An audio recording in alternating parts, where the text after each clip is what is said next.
As pessoas costumam dar um ar de grande reverência e importância quando você perde alguém. E exageram às vezes na história. Mas olha, com a Dona Ruth, que aliás detestava ser chamada de Dona Ruth, gostava de ser chamada de doutora ou de professora, essa é uma verdade. Ela foi extraordinária. Eu sinto que a Ruth é sensibilidade. Ela tinha uma empatia muito profunda com as pessoas. A sensação que ela passava, ela e outras pessoas da geração dela, tipo Eunice e tal, é que elas estavam muito contentes de desbravar. E isso foi bastante exemplar. Exemplar também do ponto de vista da relação muito mais moderna com o marido também. Eu acho que foi uma coisa muito formativa para as mulheres da minha geração. Ela tinha esses insights, ela percebia, até com uma certa antevisão, coisas que poderiam ser importantes soluções, ou que poderiam ser caminhos para soluções, né? E ao perceber, a primeira coisa que ela fazia, como boa acadêmica, era buscar conhecimento a respeito daquele tema, era buscar pesquisa, era buscar teóricos, era buscar o que em administração a gente chama de benchmarking, quer dizer, quem faz isso bem aonde, para trazer como exemplos, né? Então, o tipo de formação que ela nos dava era uma formação pela presença e uma formação muito especial porque ela era uma pessoa que interpelava as dúvidas que nós tínhamos. E, ao mesmo tempo, ela acreditava no pensamento novo, no pensamento fresco, nas ideias, nas dúvidas. Ela tinha muita curiosidade de saber como a gente vivia, extremamente solidária, muito maternal até, né? Mas respeitando o tempo, respeitando a maturação. Então, assim, ela era uma pessoa que gostava de debater, de conversar. Então, ela tinha muitas ideias, e mesmo como professora, assim, tinha os textos, ela discutia aqueles textos, ela tinha muitas ideias, ela tinha muita vontade e dava muita abertura para os alunos falarem o que eles pensavam. Sabe, assim, um retorno de ler mesmo, de anotar, com uma letra bonita que ela tinha, então anotava e falava. A Ruth, ela me ensinou a ter pensamento crítico. A coisa de como analisar uma realidade, como enfocar uma intervenção, como fazer uma pesquisa, perceber a diversidade de variáveis que estavam em jogo. E isso foi muito importante do ponto de vista de formação de pesquisadora, né? As pesquisas da Ruth eu chamei a atenção porque elas estavam atentas a essa dinâmica política que estava acontecendo nas periferias. Então, as pesquisas da Ruth foram pioneiras em penetrar e estudar o cotidiano da vida nos bairros periféricos e nas favelas, em São Paulo. E ela tinha esse jeito muito original de pensar essa relação entre cultura e política. A cultura, no pensamento mais clássico, ela é onde a tradição impera. Ele, em geral, é o elemento que emperra a transformação. E ela não gostava dessa ideia de cultura. Ela queria pensar como é que política e cultura se relacionavam no sentido de permitir e de querer a mudança. Acho que é esse jeito dela de pensar um pouco o avesso do avesso do avesso é que fez dela essa pessoa inovadora e que realmente trouxe coisas muito importantes no modo de fazer, né, programas sociais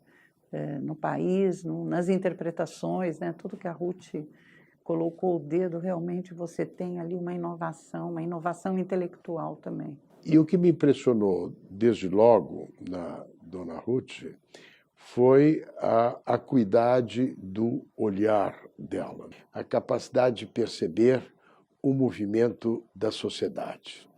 Ela realçava que seria importante olhar não apenas o funcionamento do Estado, mas para que eu ficasse atento ao movimento da sociedade. Ela estava, obviamente, olhando o que depois veio a se configurar como os movimentos sociais e que depois se desdobrou também no tempo com o tema das organizações não governamentais.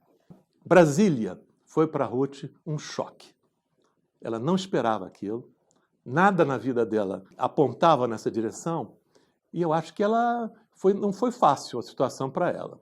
Eu me lembro até que, de certa maneira, num primeiro momento, ela disse, não, eu não preciso ir para Brasília e tal, o que era completamente impossível, né? No momento em que ela se torna a pessoa com certo destaque pelo fato do marido ser o presidente da República, ela assume uma missão. Jamais ela seria classificada como uma primeira-dama, uma dondoca da sociedade. Isso não tem nada a ver com Ruth Cardoso. Ela se torna realmente uma pessoa que pensa na sociedade, reflete sobre mecanismos que possam colaborar com o desenvolvimento da sociedade.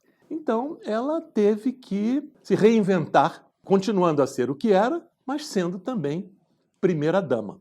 Teve que, em primeiro lugar, criar algo, não no governo, mas na interface governo-sociedade, que correspondesse ao que ela poderia fazer, não dentro do governo, mas para ajudar o governo. Foi a Comunidade Solidária. O espaço não estava dado. Então, ao início havia uma desconfiança de que bicho é esse. Os políticos tinham achavam aquilo muito estranho, e a Ruth conseguiu convencer as pessoas com base no esclarecimento. Ela desenvolveu uma visão de que numa sociedade de massas, como é a brasileira, desigual, existem inúmeras instâncias intermediárias entre o poder e a população em geral, e que tem um dinamismo nessas instâncias intermediárias que não devia ser subestimado, pelo contrário, devia ser não só estudado, como estimulado. Foi o que ela fez com o Comunidade Solidária, que ela criou em 1995, logo no primeiro ano do governo. Ela tinha uma visão, uma ideia profundamente enraizada na maneira pela qual via uma sociedade desigual, complexa e diversificada como a brasileira. A dona Ruth imaginava uma outra forma de abordar o combate à pobreza. E essa maneira para ela era criar um mecanismo onde sim, haveria o Estado, e de novo no Conselho tinham 10 ministros, mas também tinha uma representação diversa, né, da sociedade civil. Tinha, às vezes, um certo diálogo de surdos, porque tinha gente, enfim, do movimento sindical, tinha o banqueiro aqui, tinha artista, tinha gente de televisão, tinha cantor, enfim, era realmente um conjunto de pessoas que, com muito pouca interação anterior. E aí estava, eu acho que, a grande competência da dona Ruth, que era entender, né, como juntar polos opostos, ou pessoas que não se conheciam, ou visões diferentes. E ela foi construindo isso, porque ela percebia, né, quais eram os caminhos trilháveis, quais não eram os caminhos que podiam ser percorridos. E ela levava aquelas reuniões num espírito muito construtivo e muito leve ao mesmo tempo, que ela, de alguma forma, conseguia, como uma boa regente, cuidar e dar oportunidade para todos falarem. E eu ficava muito impressionado com aquilo, né, porque essas reuniões costumam não terminar em nada, e ela conseguia, de alguma forma, dar uma consequência, dar um caminho para aquilo tudo. Ela valorizava muito isso, contar com as próprias forças, contar com os recursos que já existem. Em qualquer comunidade, e no limite em qualquer ser humano, há problemas, mas não há apenas problemas. Essas pessoas não se definem apenas pelo que elas não têm. Elas têm capacidades, elas têm recursos. Isso vale para as pessoas e para as comunidades. Essa foi a ideia matriz da Comunidade Solidária, não é? Desenvolvimento é valorização, investimento nas capacidades das pessoas e nos recursos da comunidade. Eu acho que essa ideia é um legado importantíssimo, importantíssimo. Porque se não for por aí, as necessidades são um poço sem fundo. Sempre haverá mais e mais necessidades a serem satisfeitas e não se sai do círculo vicioso que aprisiona as pessoas na sua própria situação de pobreza ou de marginalidade, ou o sentimento de passividade, de impotência. Para quebrar isso, é preciso investir naquilo que as pessoas já fazem na sua luta cotidiana pela sobrevivência. Eu acho que há uma visão de política pública antes da comunidade solidária, e acho que é uma visão de política pública depois da comunidade solidária. E isso se deve, obviamente, à figura de Ruth Cardoso, enfim, toda a bagagem teórica que ela trouxe para essa discussão, e também o seu entusiasmo, a sua dedicação, a sua disciplina, a sua capacidade de resistir e não desistir. E a comunidade solidária, ninguém pode esquecer, é a gênese de tudo isso que está aí.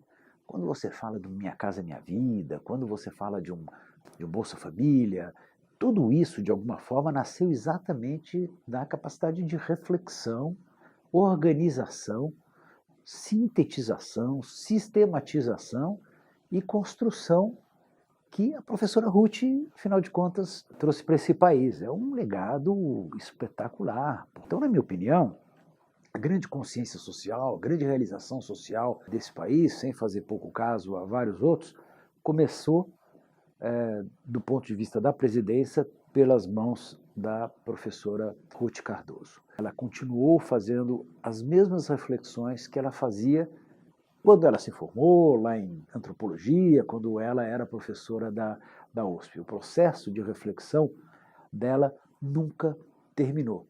Você vê, era uma pessoa tão ativa que várias linhas de atividade, né, quer dizer, prosseguiram sem ela e tem hoje seu espaço institucional.